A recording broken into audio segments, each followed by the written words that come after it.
les applications pratiques et l'avenir de l'éthérique. La médecine anthroposophique, une médecine de l'éthérique dans le diagnostic et la thérapie.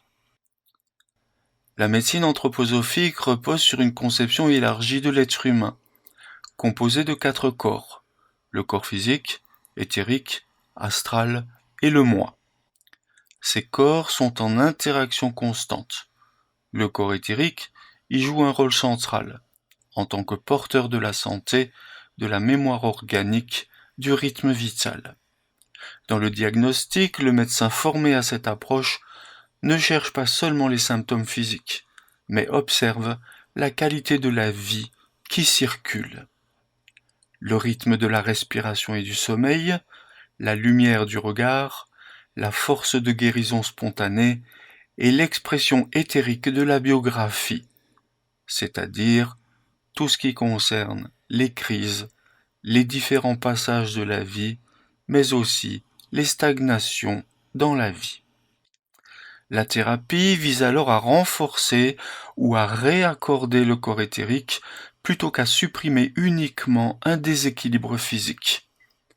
La médecine anthroposophique fait appel à des plantes préparées de manière rythmique, selon les polarités zodiacales et planétaires, mais également des mouvements eurythmiques thérapeutiques, des soins de chaleur, de lumière, de son vivant, une approche biographique qui réintègre le sens dans la maladie.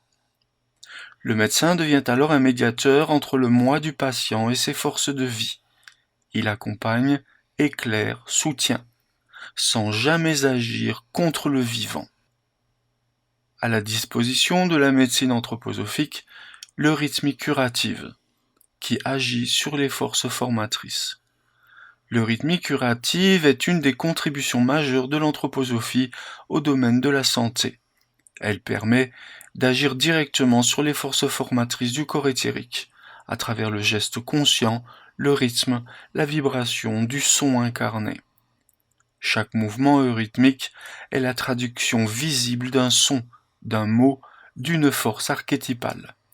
Lorsqu'un être humain effectue ce geste avec conscience, il réveille dans son champ éthérique l'image cosmique originelle du Verbe, ce qui peut rétablir l'équilibre entre polarités, le froid, le chaud, le haut, le bas, la gauche, la droite, mais également favoriser la guérison de troubles chroniques, apporter un soutien subtil à des faiblesses développementales ou karmiques.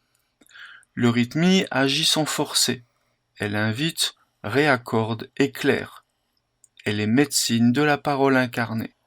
En cela, elle réunit l'art, le soin et la science et formes vivantes. Au niveau de l'agriculture biodynamique, une éthérisation du sol et des plantes est possible. En effet, l'agriculture biodynamique, issue directement des indications de Rudolf Steiner, applique les principes éthériques à la culture de la terre. Elle considère que le sol, la plante, l'animal, l'homme et les astres forment un organisme unique, vivant, respirant. Le sol n'est pas un simple support minéral, c'est un corps éthérique terrestre que l'homme peut soigner, éveiller ou alors épuiser. Les plantes croissent non seulement grâce à la matière, mais aussi par l'éther de lumière, l'éther de son, l'éther de vie. Tous ces éthers modulés par les rythmes cosmiques. Les préparations biodynamiques sont des véhicules d'énergie subtile qui structurent le champ éthérique du sol. Elles ne nourrissent pas la plante directement, mais l'aident à se relier aux forces formatrices de la Terre et du cosmos. L'agriculture devient alors un acte de co-création avec la nature, un sacrement terrestre, où l'homme guide les forces de vie avec respect et lucidité. La connaissance du monde éthérique nous emmène vers une science de la vie intégrale. Ce que révèlent toutes ces pratiques, médecine, pédagogie, agriculture, art, c'est que le monde éthérique peut être connu, cultivé, transformé, à condition que l'homme développe en lui une connaissance vivante, une pensée plastique, imaginale, orienté vers l'essence du vivant, un agir moral qui respecte et accompagne les forces de croissance. La science de l'éthérique n'est pas un prolongement technique de la biologie, elle est une mutation de la conscience, une conversion du regard. Elle invite à penser la vie, non comme une mécanique, mais comme une musique, non comme une donnée, mais comme une œuvre, non comme un objet à manipuler, mais comme un être à élever. Cette science intégrale ne sépare plus le savoir et la sagesse, l'agir et le connaître, l'homme et le cosmos. Elle fait du corps éthérique le cœur vivant d'un nouveau pacte entre l'humanité et la nature, entre la science et l'esprit, entre l'évolution et la liberté.